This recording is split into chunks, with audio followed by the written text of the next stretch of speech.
네, 주변의 목사님들을 돌아보면 부교육자 생활을 하면서 정들었던 교회와 갑작스럽게 이별을 하는 경우들이 종종 있습니다. 개인적인 성장을 위해서 또 사역에 대한 부담감을 이기지 못해서 또 혹은 건강의 문제로 그 외 여러 가지 이유로 교회와 이별하는 일들이 있는데 이유는 다양하지만 사랑했던 교회와 또 사랑했던 성도들과 이별하는 일은 언제나 가슴 아픈 일입니다.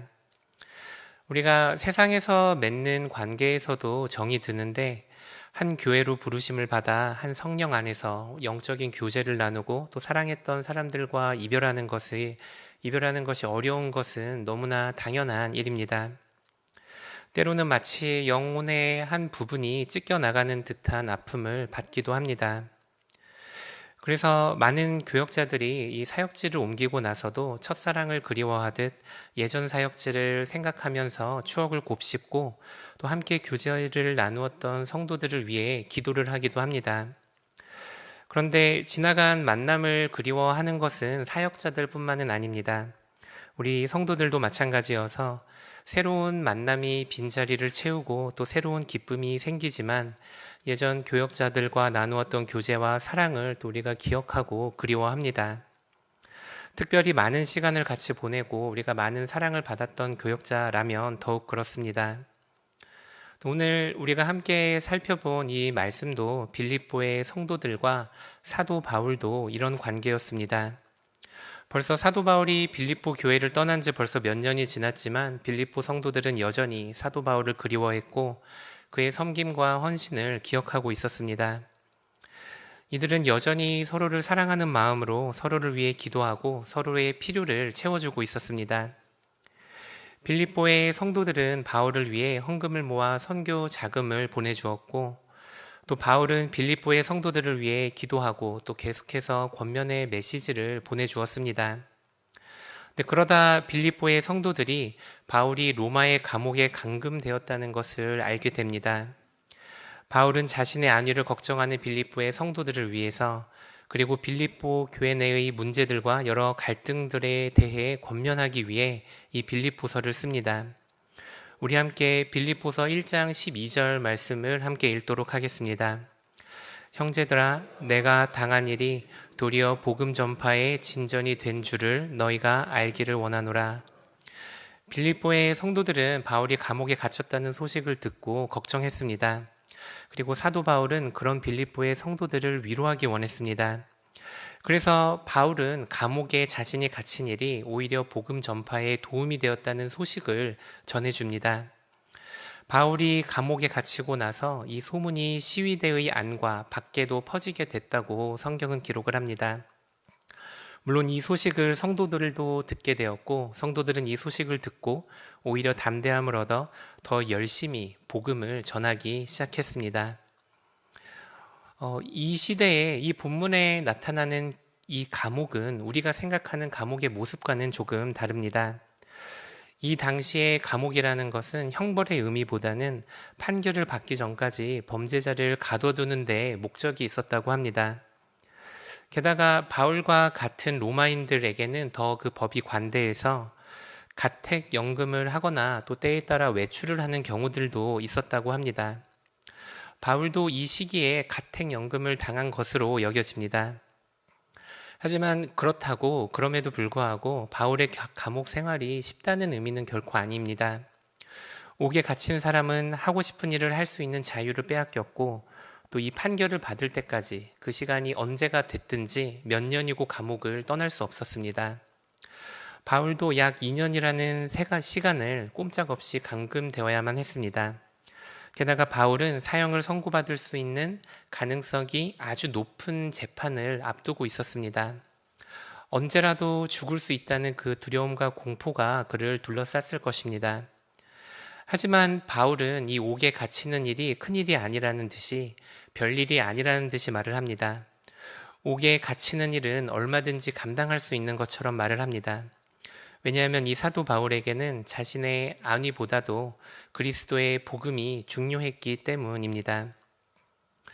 우리 시대에도 정말로 많은 성도들이 있습니다. 하지만 우리가 또 기억해야 하는 것은 우리 모든 성도들이 제자의 삶을 살고 있지는 않은 것 같습니다.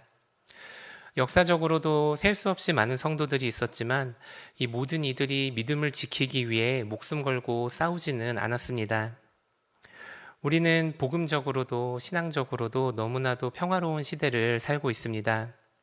아무도 예수님을 믿는다는 이유로 우리의 목에 칼을 들이대지는 않습니다.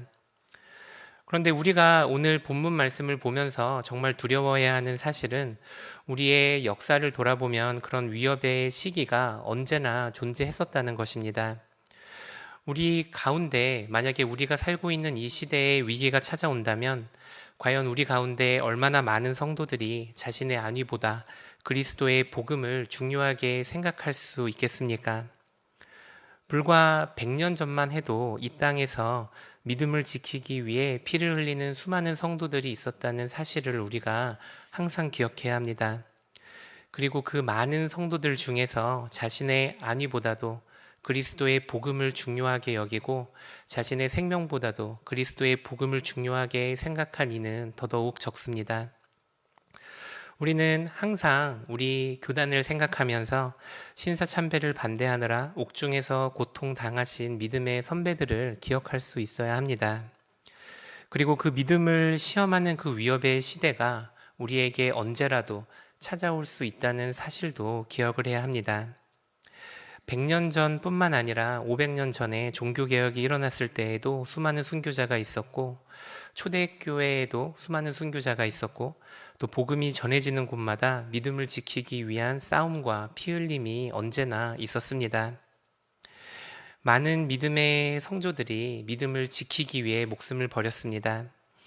우리 가운데 다시 한번 누가 예수님께서 다시 오실 때까지 우리의 믿음을 온전히 지킬 수 있을지 돌아보는 아침이 되시기를 바랍니다.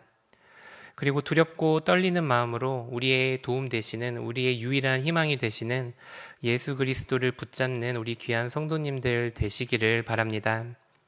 예수님의 도움 없이는 우리의 믿음을 시작할 이도 없으시고 우리의 믿음을 유지하실 분도 없으십니다. 우리 함께 17절, 18절 말씀도 같이 읽도록 하겠습니다. 그들은 나의 매임에 괴로움을 더하게 할 줄로 생각하여 순수하지 못하게 다툼으로 그리스도를 전파하느니라. 그러면 무엇이냐? 거칠애로 하나 참으로 하나 무슨 방도로 하든지 전파되는 것은 그리스도니 이로써 나는 기뻐하고 또한 기뻐하리라. 그리고 우리가 빌립보서 말씀을 읽으면 그 빌립보에는 사도 바울을 미워하고 시기하는 세력들이 있었다는 것도 알 수 있습니다. 이 세력들은 교회 밖에 있는 사람들이 아니었고 교회 안에 있는 성도들이었습니다. 그런데 이들이 사도 바울이 감옥에 갇혔다는 소식을 듣고 그를 괴롭히기 위해 몰려들었다고 성경은 말합니다. 어떻게 사도 바울을 괴롭혔는지는 기록이 되어 있지는 않지만 아마도 그를 모함하거나 어떤 계략을 쓰지 않았을까 생각해 봅니다.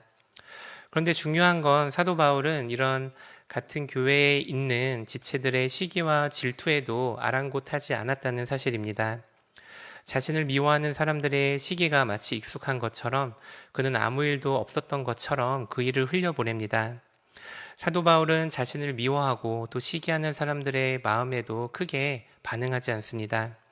왜냐하면 사도 바울은 사람들이 자신을 미워하고 시기하는 그런 마음보다도 자신에게는 그리스도의 복음을 전파하는 일이 더 중요했기 때문입니다.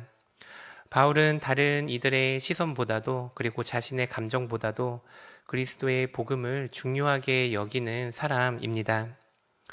우리도 신앙생활을 하다 보면 우리의 상황에 따라 우리의 기분과 감정에 따라 우리의 신앙의 정도가 신앙이 바뀌는 경우들이 있습니다. 우리가 또 누구를 만났는지에 따라서 그리고 누구를 만나 어떤 이야기를 들었는지에 따라서 우리의 마음이 바뀌고 우리의 믿음이 흔들립니다. 특히나 우리 마음에 고민이 있을 때는 더더욱 그렇습니다.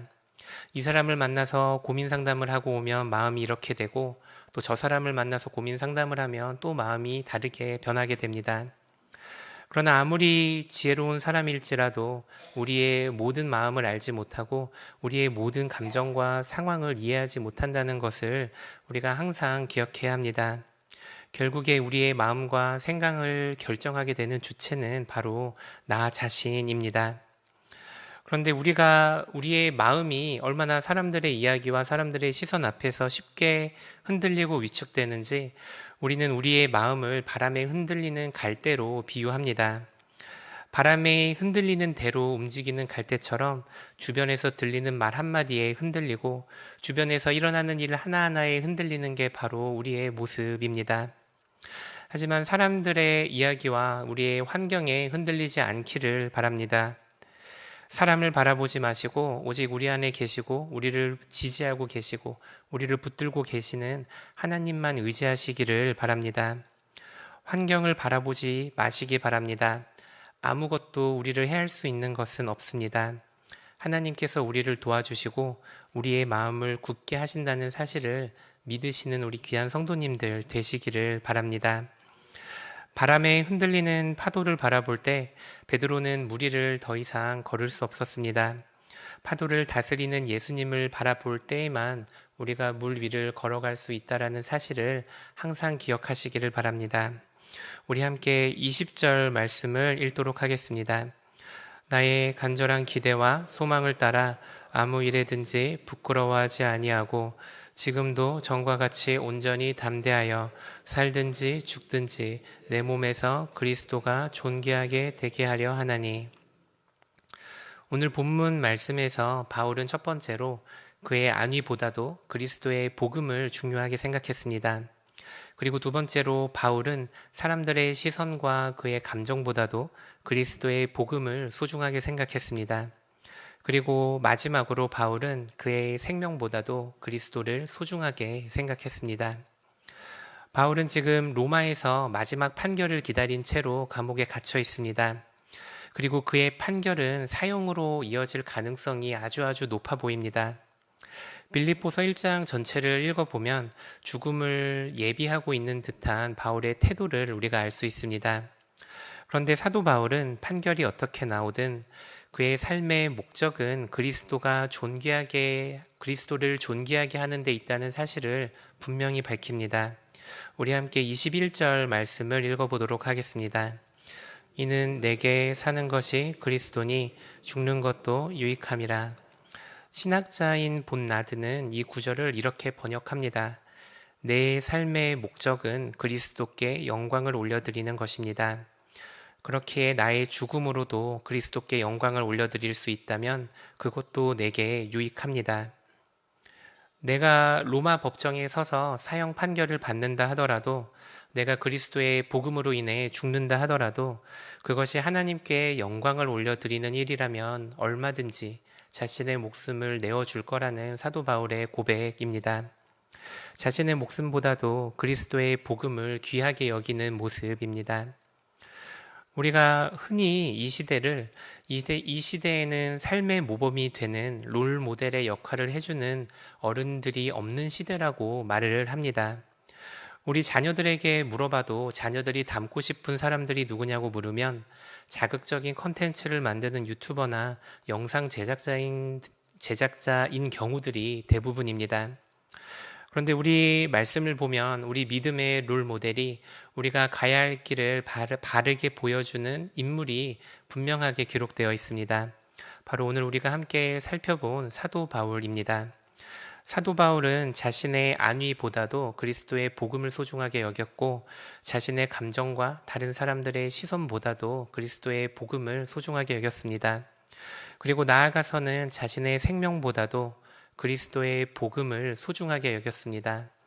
우리 서울시민교회 귀한 성도님들도 사도 바울을 닮아 사도 바울이 그리했던 것처럼 우리의 안위보다도 우리의 안전함보다도 우리의 자녀들보다도 그리고 우리가 처한 상황들보다도 우리가 갖고 있는 감정들보다도 그리고 나아가서 우리가 갖고 있는 우리의 생명보다도 그리스도의 복음을 그리스도를 소중히 여기시는 우리 귀한 성도님들 되시기를 축복합니다. 하늘에 계신 우리 아버지, 아버지의 이름을 거룩하게 하시며 아버지의 나라가 오게 하시며 아버지의 뜻이 하늘에서와 같이 땅에서도 이루어지게 하소서. 오늘 우리에게 일용할 양식을 주시고 우리가 우리에게 잘못한 사람을 용서하여 준 것 같이 우리 죄를 용서하여 주시고 시험에 빠지지 않게 하시고 악에서 구하소서. 나라와 권능과 영광이 영원히 아버지의 것입니다. 아멘.